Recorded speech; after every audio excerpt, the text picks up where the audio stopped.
नमस्कार, सुप्रभात। उद्यमेन हि सिद्ध्यन्ति कार्याणिनां मनोर्थैः न हि सुप्तस्य सिंहस्य प्रविशन्ति मुखे मृगा।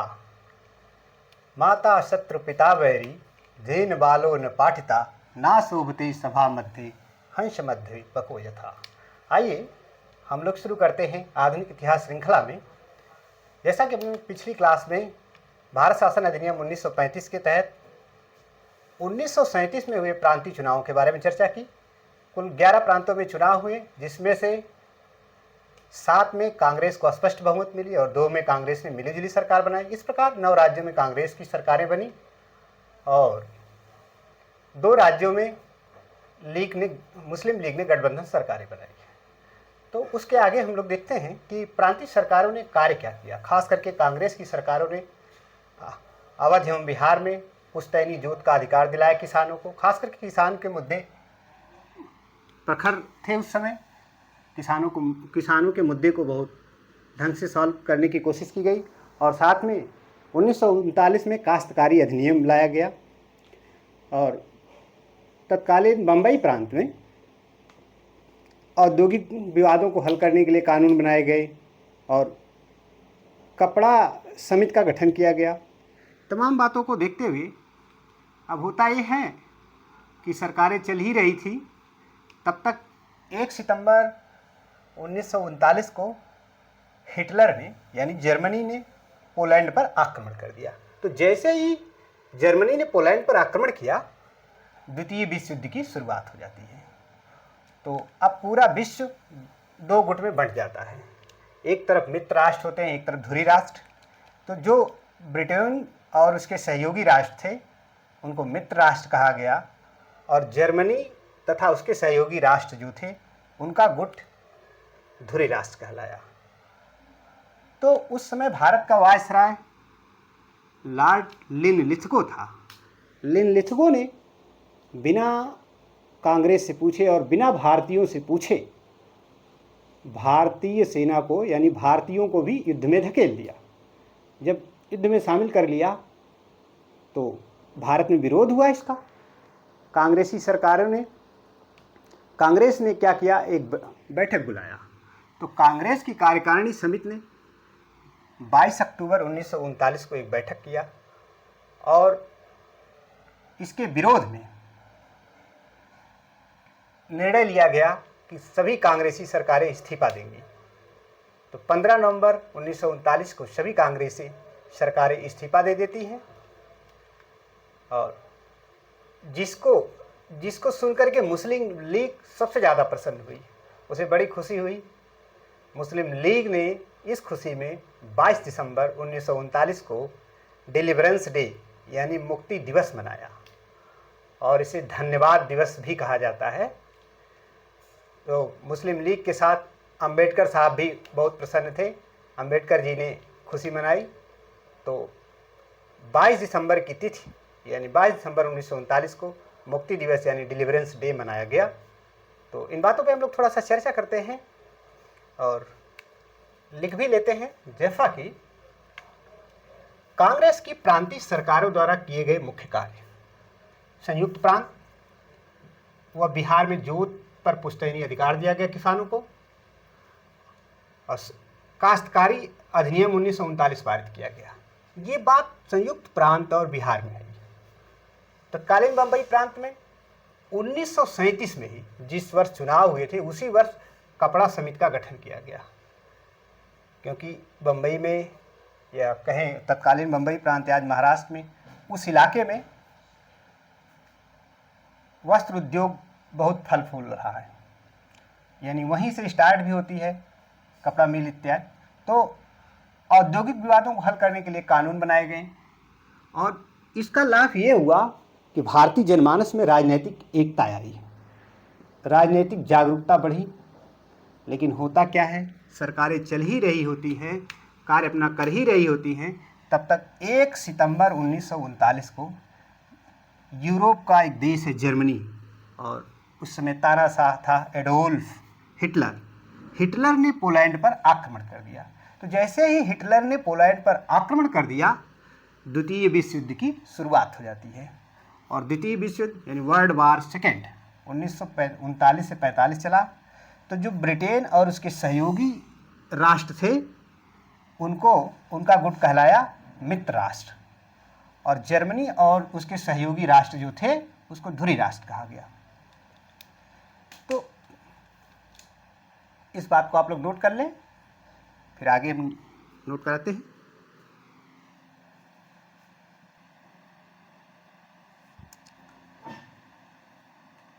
इसको आप लोग पाँच कर लीजिए, पाँच का वीडियो रोक करके नोट बना लीजिएगा।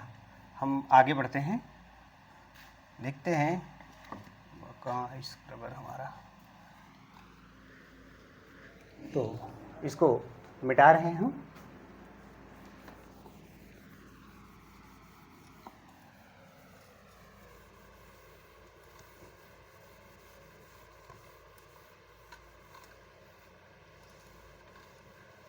अच्छा, जब द्वितीय विश्व युद्ध हुआ उस समय वायसराय था लिनलिथगो। वायसराय लॉर्ड लिनलिथगो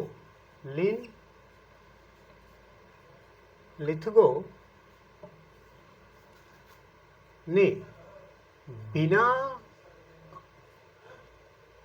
या ने भारतीयों से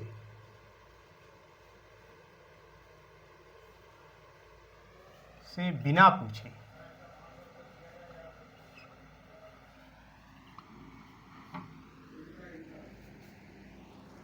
भारत को द्वितीय विश्व युद्ध यानी जिसे कहते हैं वर्ल्ड वार सेकेंड में शामिल कर लिया।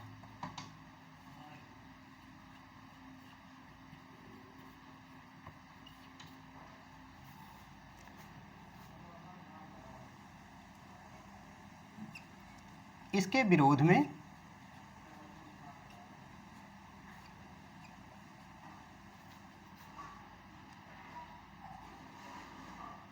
कांग्रेस की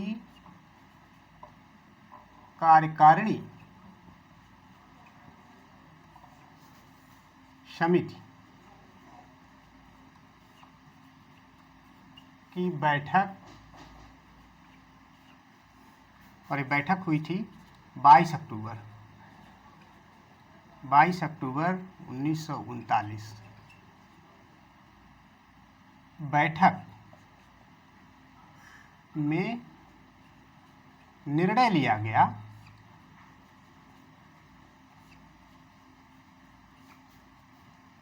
कि सभी प्रांतों के विधानमंडल से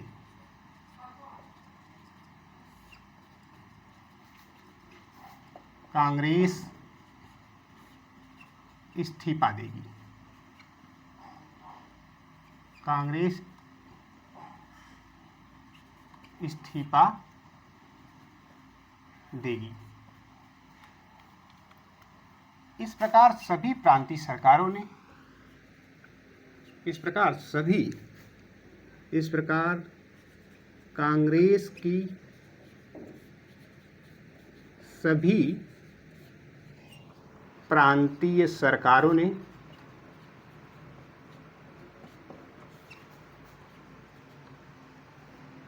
15 नवंबर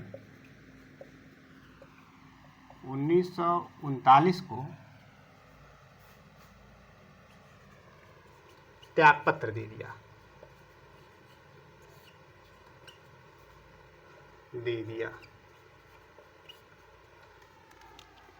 दो तिथियां मतलब हैं यहाँ पे। एक तिथि ये वाली, इस दिन तो निर्णय लिया गया था, कांग्रेस की कार्यकारिणी समिति ने निर्णय लिया था बैठक में, और लेकिन इस्तीफा जो दिया गया था इस तारीख को। तो चूंकि निर्णय 22 अक्टूबर को लिया गया था तो मुस्लिम लीग इस बात से बड़ी खुश हुई। नीचे का मिटाएं हम। तो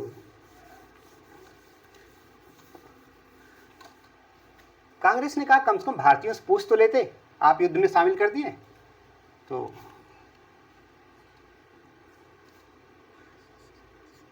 मुस्लिम लीग को खुशी हुई।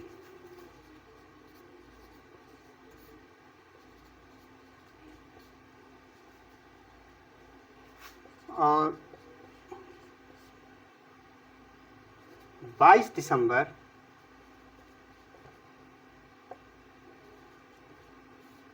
1939 को, ये तिथि आपसे एग्जाम में बहुत बार पूछी गई है, इसको तो याद ही रखना होगा। 22 दिसंबर 1939 को, बाकी ऊपर की तिथियां उतनी महत्वपूर्ण नहीं हैं।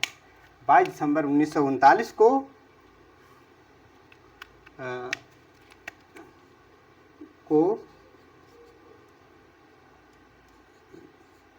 लीग ने मुक्ति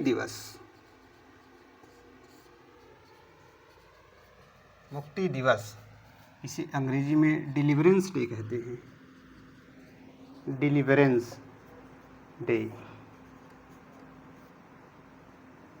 और इसे धन्यवाद प्रस्ताव भी कहा गया, धन्यवाद दिवस कहा गया। बाबा भीमराव अंबेडकर ने भी इसका समर्थन किया, तो धन्यवाद दिवस कहा गया, धन्यवाद दिवस।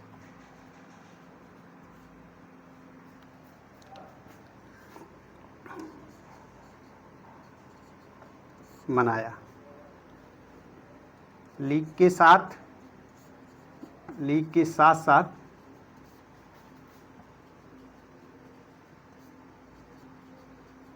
अंबेडकर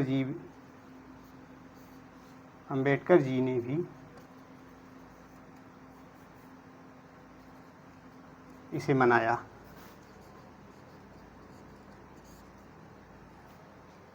तो आपसे सवाल पूछा जाता है कि मुक्ति दिवस कब मनाया गया या डिलीवरेंस डे कब मनाया गया, और एक और बात याद रखना, धन्यवाद दिवस भी कहा जाता है इस बात को। तो इसको लीग और अंबेडकर साहब दोनों ने मनाया कि कांग्रेसी सरकारों के इस्तीफा देने के कारण इस 22 दिसंबर को मुक्ति दिवस मनाया गया। नोट कर लीजिए।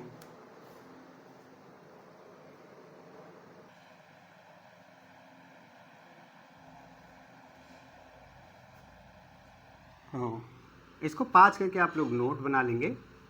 तब तक हम साइड से हट के ही बोल रहे हैं, ये बता रहे हैं। लीग, अब मुस्लिम लीग का सांप्रदायिक एजेंडा। अब मुस्लिम लीग धीरे धीरे, मुस्लिम लीग ने क्या किया कि 3 समितियों का गठन किया बारी बारी से। एक थी पीरपुर समिति रिपोर्ट, जिसे मोहम्मद मेहदी हसन ने तैयार किया था। फिर बिहार शरीफ रिपोर्ट और फजलुल हक रिपोर्ट। फजलुल हक ने एक रिपोर्ट प्रस्तुत की, उस रिपोर्ट का शीर्षक है मुस्लिम सफरिंग अंडर कांग्रेस रूल। इन तीनों रिपोर्ट में बताया गया कि मुसलमानों को कांग्रेस शासित राज्यों में तकलीफ़ें हैं, यानी अर्थात जहाँ भी कांग्रेस की सरकारें हैं वहाँ मुसलमान पीड़ित हैं। तो फिर जब ये रिपोर्ट सार्वजनिक होती है, इसके बाद मुस्लिम लीग क्या करती है, या विभाजन की योजना तैयार करती है। तो सब उन्हें मुस्लिम लीग ने एक अलीगढ़ आयोग का गठन किया 1939 में। अलीगढ़ आयोग जफरुल हसन और कादरी, मतलब हसन कादरी की सदस्यता में, और इसने, अलीगढ़ आयोग ने भारत को 4 भागों में बांटने की कवायद की। कहा कि पाकिस्तान बना दिया जाए, हैदराबाद कर दिया जाए, बंगाल और हिंदुस्तान, अर्थात 4 राज्यों में या 4 भागों में बांटने की बात बताई। 1939 में मोहम्मद शाह ने कॉन्फेडरेसी ऑफ इंडिया, उनका शीर्षक है कॉन्फेडरेसी ऑफ इंडिया, उसमें भारत को 5 भागों में बांटने की बात बताई। और जो 1940 में सिकंदर हयात ने, जो यूनियनिस्ट पार्टी का लीडर था, सिकंदर हयात ने 7 भागों में बांटने की योजना दी। तो इन बातों को हम लोग नोट करते हैं, फटाफट मिटाएं इसे।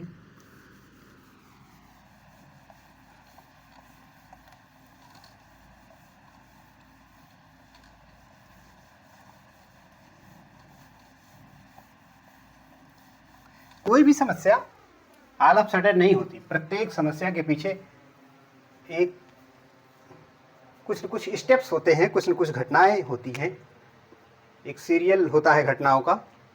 अब लीग का सांप्रदायिक एजेंडा, अंग्रेज जहर वो ही दिए थे पार्लियामेंटो सुधार नाम से, और उसमें पार्लियामेंटो सुधार आया, उसी में सांप्रदायिक एजेंडा स्टार्ट हो गया था। अब धीरे धीरे वो बढ़ते चली गई दरार। अब आता है मुस्लिम लीग का सांप्रदायिक एजेंडा। मुस्लिम लीग का सांप्रदायिक एजेंडा।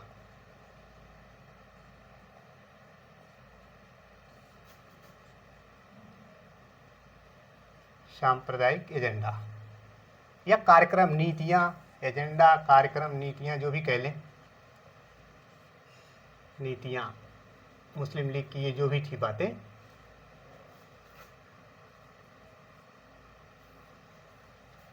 क्या किया। पहली बात आती है कि पीरपुर समिति रिपोर्ट। इस मुस्लिम लीग ने एक पीरपुर समिति गठन किया। पीरपुर समिति, पीरपुर समिति रिपोर्ट, ये भी 1939 की ही है सब बातें। और इसको तैयार किया था, हालांकि सन बहुत, रुकिए एक मिनट यहाँ लिखें, चलिए अच्छा ठीक है, इसी के लिखते हैं। पीरपुर समिति रिपोर्ट, इसको मोहम्मद मेहदी हसन ने तैयार किया था। मोहम्मद मेहदी हसन ने तैयार की। 3 रिपोर्ट आती है। और आज बिहार शरीफ नालंदा जिले का हेडक्वार्टर है, तो एक आई बिहार शरीफ रिपोर्ट, उसके नाम से आज वहाँ मुसलमानों का गढ़ है, बिहार शरीफ रिपोर्ट। और एक और रिपोर्ट आती है, उस रिपोर्ट का नाम है फजलुल हक। वही फजलुल हक जो बंगाल में कृषक प्रजा पार्टी के मतलब हेड थे, कृषक प्रजा पार्टी की तरफ से मुख्यमंत्री बने थे बंगाल में। मुख्यमंत्री नहीं बल्कि तत्कालीन प्रधानमंत्री कहे जाते थे। तो फजलुल हक ने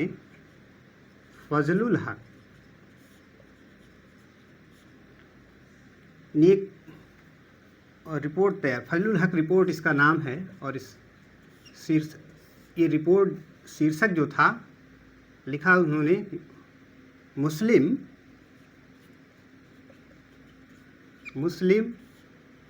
सफरिंग अंडर कांग्रेस रूल।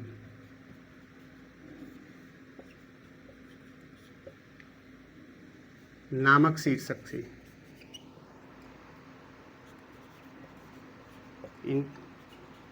जो फजलुल हक की रिपोर्ट थी, उस रिपोर्ट का जो टाइटल था मुस्लिम सफरिंग अंडर कांग्रेस रूल।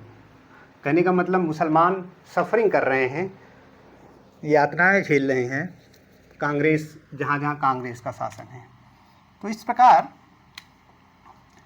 इन तीनों उपर्युक्त तीनों रिपोर्टों में, उपर्युक्त तीनों रिपोर्ट में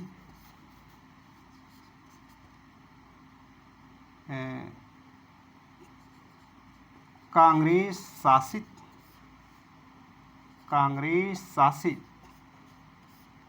राज्यों में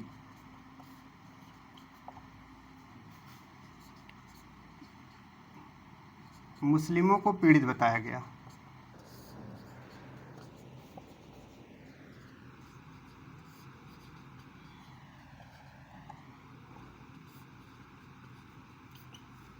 कहा कि जहाँ जहाँ कांग्रेस की शासन है 9 प्रांत में, वहाँ वहाँ मुसलमान पीड़ित हैं। तब मुस्लिम लीग ने क्या किया कि तब इस रिपोर्ट के आधार पर आयोग और समितियों का गठन किया। तो इसको नोट कर लें।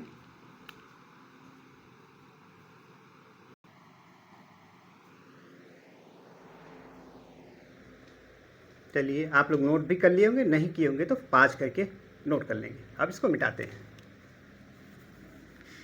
ये तो इसका एजेंडा था, एक कार्यक्रम था, इनकी नीतियां थी। पहले जहर घोलना स्टार्ट किया इसने, सांप्रदायिकता को और बढ़ावा दिया। जब इन तीनों रिपोर्ट में ये बताया गया कि जहाँ जहाँ कांग्रेस की सरकारें हैं वहाँ वहाँ मुसलमान पीड़ित हैं, तो फिर मुस्लिम लीग ने क्या किया, अलीगढ़ आयोग का गठन किया। अलीगढ़ आयोग, अलीगढ़ आयोग, अलीगढ़ आयोग। और ये 1939 में, थोड़ा इसका सन भी याद रखना है, वर्ष कब गठन हुआ। अलीगढ़ आयोग रिपोर्ट कह सकते हैं, अलीगढ़ आयोग की रिपोर्ट आई, और इस रिपोर्ट और इसके जो सदस्य थे अलीगढ़ आयोग के, एक तो थे जफरुल हसन और दूसरे व्यक्ति थे हसन कादरी।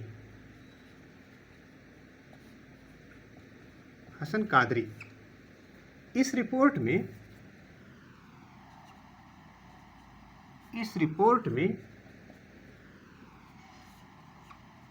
या इसकी रिपोर्ट में, आयोग की रिपोर्ट में, भारत को 4 भागों में बांटने की बात कही गई।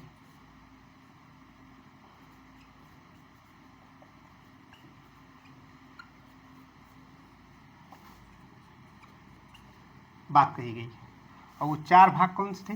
एक पाकिस्तान, दूसरा हैदराबाद,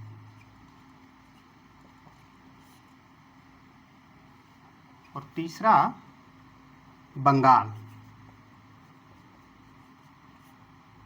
और चौथा हिंदुस्तान। अलीगढ़ आयोग ने, जो अलीगढ़ आयोग जफरुल हसन और हसन कादरी के नेतृत्व में गठित किया गया था, जब उसने अपनी रिपोर्ट सौंपी तो इस रिपोर्ट में कहा गया कि भारत को 4 भागों में बांटा जाए, एक पाकिस्तान, दूसरा हैदराबाद, तीसरा बंगाल और हिंदुस्तान। फिर 1939 में ही मोहम्मद हसन शाह ने कॉन्फेडरेसी ऑफ इंडिया में 5 भागों में बांटने की बात की। 1939 में ही मोहम्मद शाह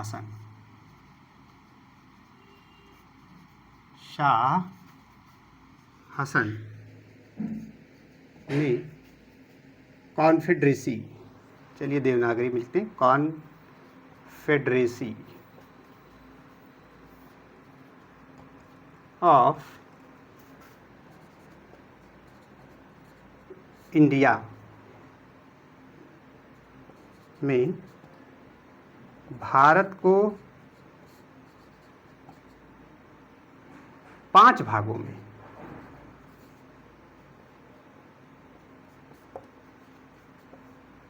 बांटने की बात की। कहा कि भारत को 5 भागों में बांटो।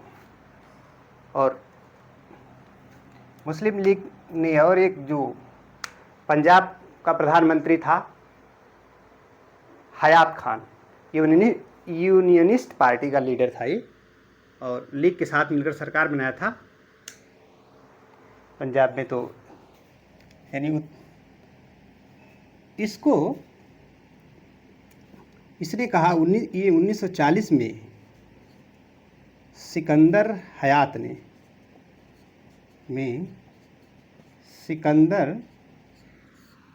हयात पूछा जाता है कि 1937 में हुए संपन्न चुनाव में पंजाब का प्रधानमंत्री किसे बनाया गया था? सिकंदर हयात ने भारत को 7 भागों में बांटने की बात कही, भागों में बांटने की बात की। नोट कर लीजिए, यानी इस तरह का प्लान दिया, इसने योजना दिया।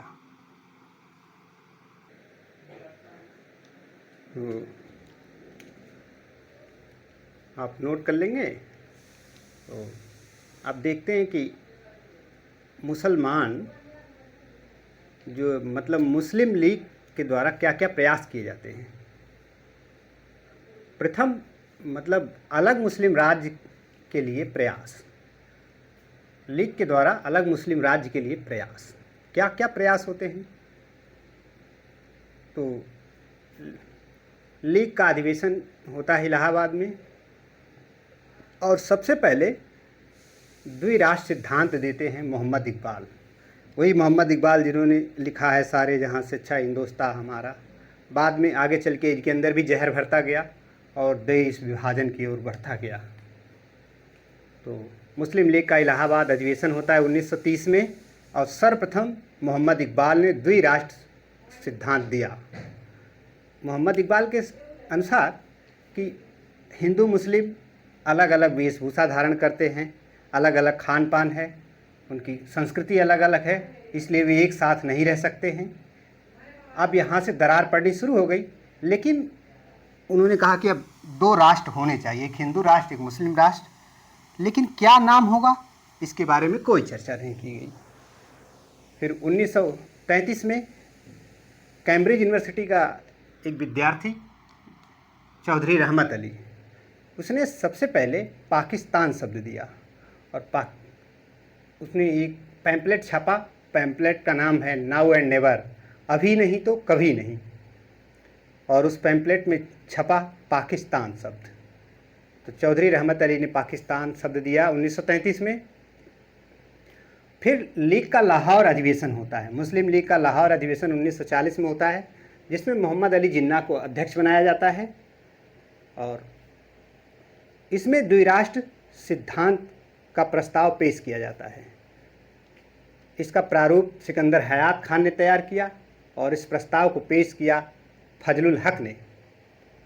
अब यहीं से मोहम्मद अली जिन्ना कहते हैं कि बिना द्विराष्ट्र के हम रह ही नहीं सकते। अब ये बात लगभग तय हो चुकी कि अब तो भारत का विभाजन हो करके ही रहेगा। हालांकि इसके विरोध में, द्विराष्ट्र सिद्धांत के विरोध में, जिन्ना के विरोध में, मौलाना अबुल कलाम आज़ाद ने इंडिया विंस फ्रीडम नामक पुस्तक में लिखा, कहा कि हम हिंदू मुसलमान सदियों से एक साथ मिलजुल कर रहते आ रहे हैं, लिहाजा हमें एक साथ रहने में कोई आपत्ति नहीं होगी। तो इस प्रकार भारत का विभाजन हमें स्वीकार नहीं है, अबुल कलाम आज़ाद ने कहा। इन बातों को नोट कर लेते हैं, मिटाते हैं इसको पहले।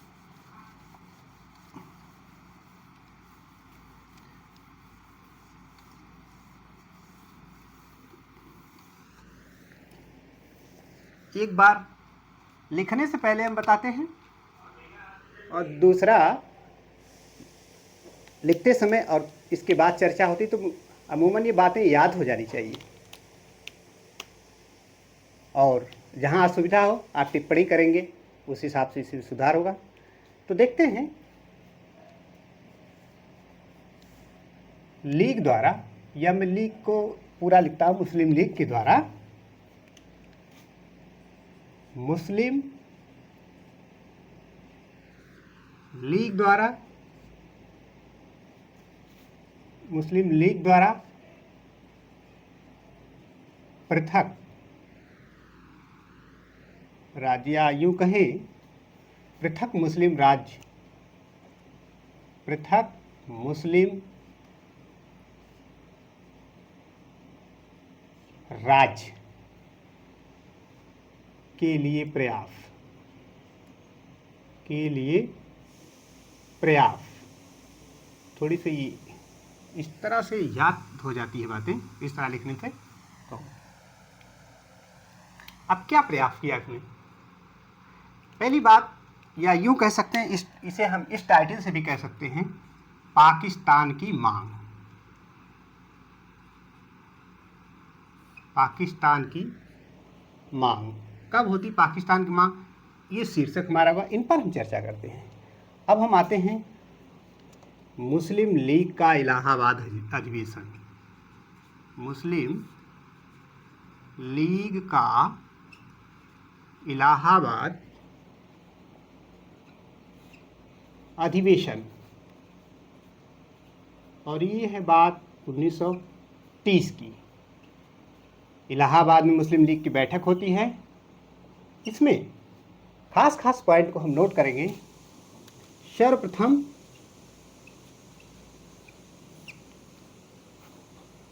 मोहम्मद इकबाल इन्होंने इनकलाब शब्द भी दिया है। मोहम्मद इकबाल द्वारा द्विराष्ट्र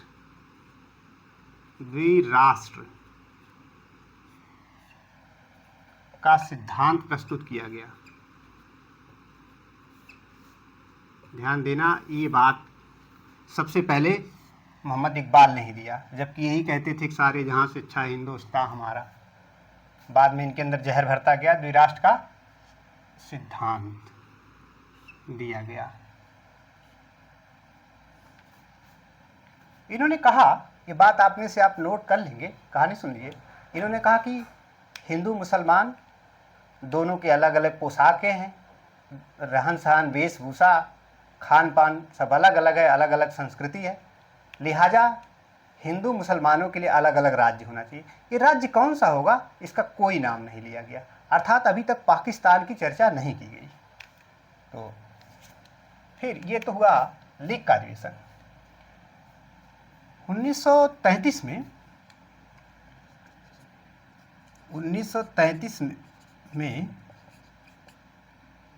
कैम्ब्रिज विश्वविद्यालय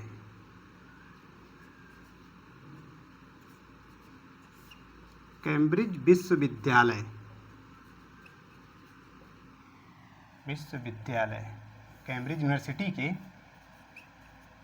छात्र चौधरी रहमत अली ने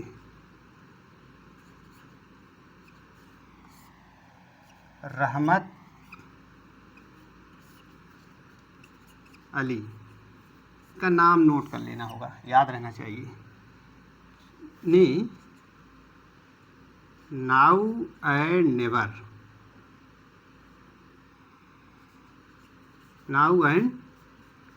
नेवर, अभी नहीं तो कभी नहीं।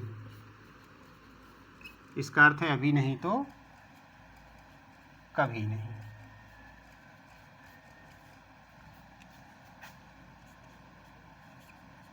नामक पैम्पलेट, पत्रिका निकाला, एक पैम्पलेट निकाला। पैम्पलेट में पाकिस्तान शब्द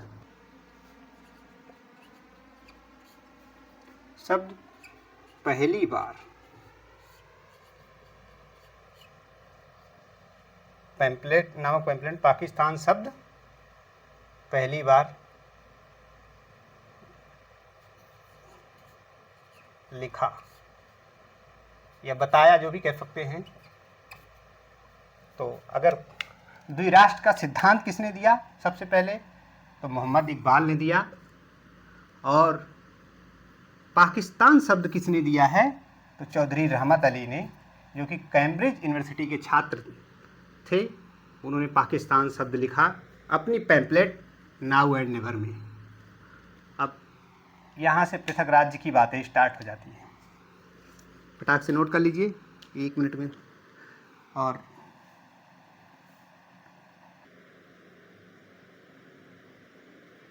तो फटाक से नोट कर लीजिए इसको। अब मुस्लिम लीग का लाहौर प्रस्ताव 1940, इसकी अध्यक्षता मोहम्मद अली जिन्ना, और द्विराष्ट्र सिद्धांत का प्रस्ताव प्रस्तुत किया गया। और इस प्रस्ताव का प्रारूप जो तैयार किया था सिकंदर हयात खान ने, और इसको पेश किया फजलुल हक ने। तो मैं इसे मिटाता हूँ और आगे नोट करते हैं हम लोग।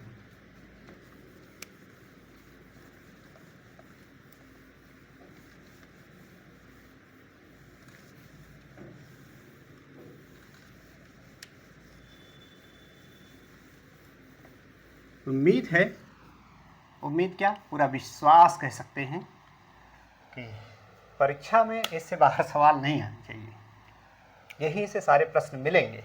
जिसने डिटेल इसकी नोट बनाई। यदि आपको लगता हो कि आपका इससे कल्याण हो रहा हो, यदि आपको अच्छा लग रहा हो, तो इसको लाइक कर दें, शेयर कर दें। ये समझिए कि आप एक अच्छा कार्य कर रहे हैं और इससे हमें प्रेरणा मिलती है कि लोग मुझे देखते हैं और लाइक करते हैं, तो उतना और अच्छे से आगे हम बढ़ेंगे। बाकी आप लोगों की मर्जी। लीग का लाहौर प्रस्ताव। लीग का लाहौर प्रस्ताव 1940।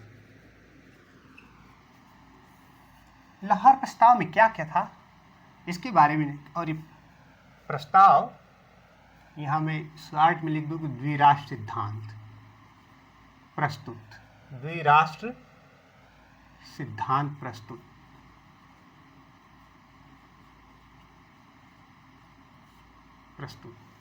यहीं पे हुआ, मान लीजिए, या पेश किया गया। इस अधिवेशन की जो अध्यक्षता कर रहे थे अध्यक्ष मोहम्मद अली जिन्ना।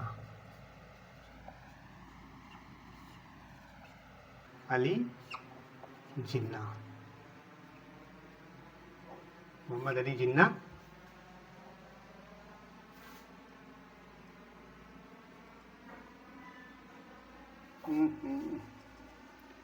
मोहम्मद अली जिन्ना। और प्रारूप तैयार किया सिकंदर हयात ने। प्रारूप तैयार किया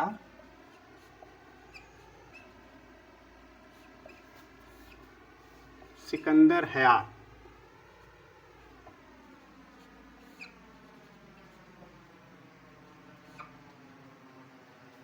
सिकंदर हयात ने। और पेश किया, इस प्रारूप को पेश किया किसने? फजलुल हक ने।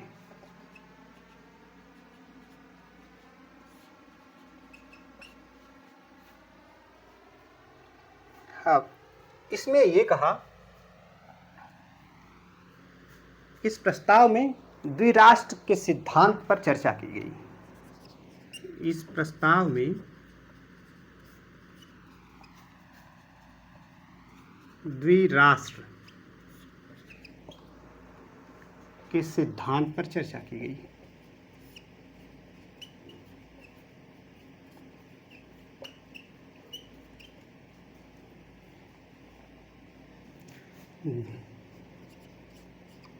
जिन्ना ने कहा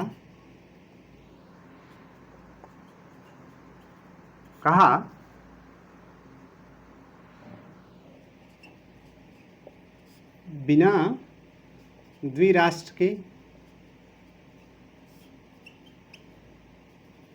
हम रह ही नहीं सकते।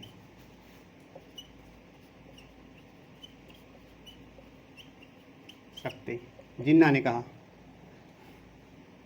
और अब स्पष्ट हो गया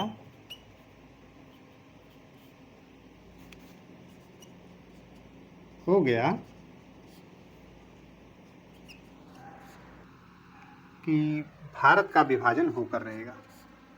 इससे स्पष्ट हो गया कि भारत का विभाजन होकर ही रहेगा। मौलाना अबुल कलाम आज़ाद ने इंडिया विंस फ्रीडम में इसका विरोध किया। ये पुस्तक पूछी जाती कि पुस्तक किसकी है, तो भारत के प्रथम शिक्षा मंत्री भी रहे हैं मौलाना अबुल कलाम आज़ाद। स्वतंत्र भारत के शिक्षा मंत्री मौलाना अबुल कलाम आज़ाद, इनका पूरा नाम है मौलाना अबुल कलाम आज़ाद, ने अपनी पुस्तक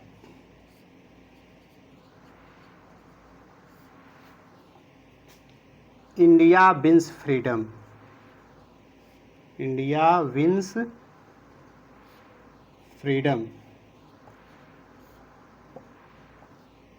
में जिन्ना का विरोध किया।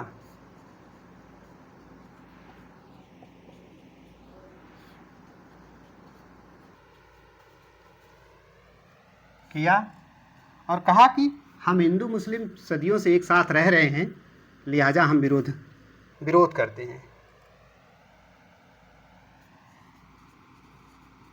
विभाजन का विरोध किया।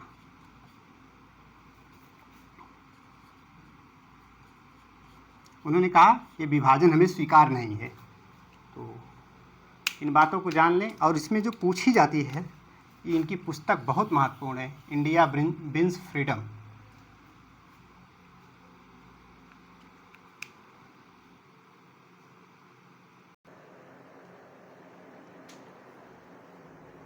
इनकी पुस्तक इंडिया विंस फ्रीडम बहुत महत्वपूर्ण है।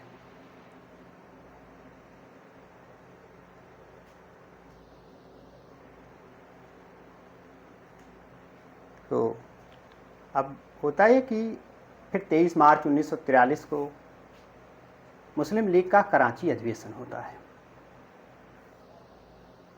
और उसमें जिन्ना ने खान अब्दुल गफ्फार खान पर हिंदू प्रभाव फैलाने और जंगी पठानों को नामर्द बनाने का आरोप लगाया, अर्थात कायर बनाने का आरोप लगाया।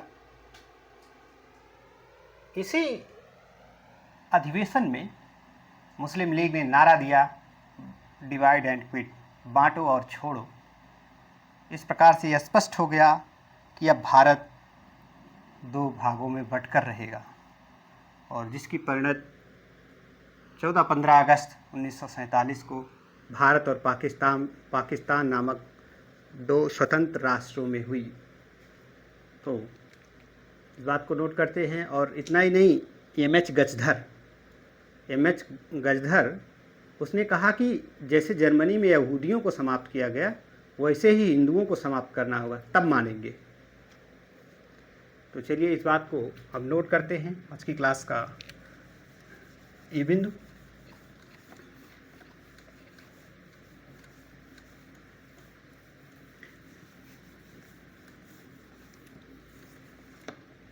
लीग का कराची अधिवेशन। लीग मतलब मुस्लिम लीग। लीग का कराची अधिवेशन।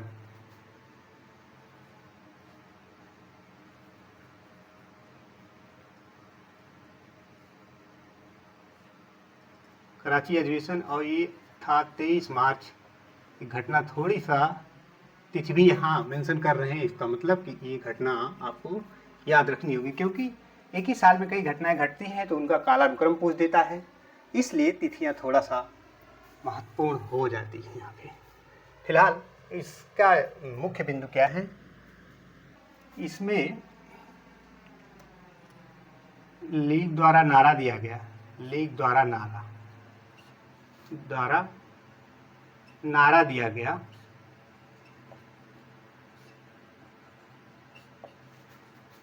डिवाइड एंड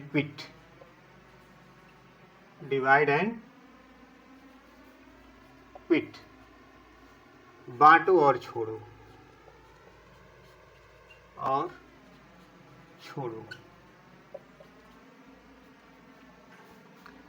जिन्ना ने खान अब्दुल गफ्फार खान, जिन्हें सीमांत गांधी भी जाना जाता है, सीमांत गांधी के नाम से जाना जाता है, ये पहले विदेशी हैं जो भारत रत्न प्राप्त किए थे, याद रखना। तो खान अब्दुल गफ्फार खान और सीमांत गांधी, पिछली क्लासों में हमने बताया था कि सीमांत गांधी उपाधि किसने दिया था इनको, कमेंट करके बताएंगे। खान अब्दुल गफ्फार खान, जिन्ना ने खान अब्दुल गफ्फार खान को हिंदू प्रभाव फैलाने तथा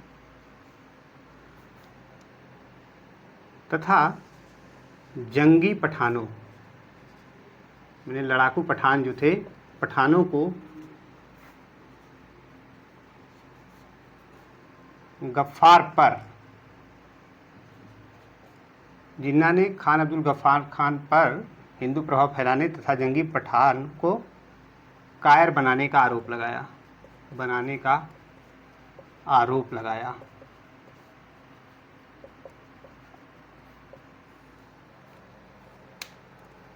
जैसे जर्मनी में यहूदियों को समाप्त किया गया, जैसे इस बात को कोटेशन है ये, जैसे जर्मनी में यहूदियों को समाप्त किया गया,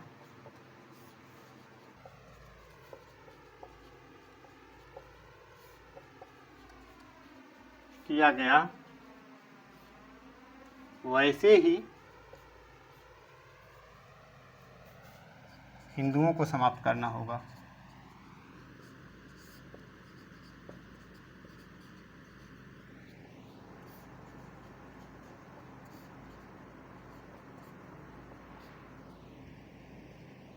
किसने कहा है ये जहर वाली बात? ये था, इसका नाम था यमच गजधर, यम यच गजधर। कहा कि जैसे हिटलर ने यहूदियों को समाप्त कर दिया जर्मनी में, वैसे यहाँ पर हिंदुओं को समाप्त किया जाएगा, तब जाके हम स्वतंत्र होंगे। तो आज की क्लास में इतना ही। हम लोग अगली क्लास में मिलते हैं। तब तक के लिए नमस्कार। आपका समय शुभ हो।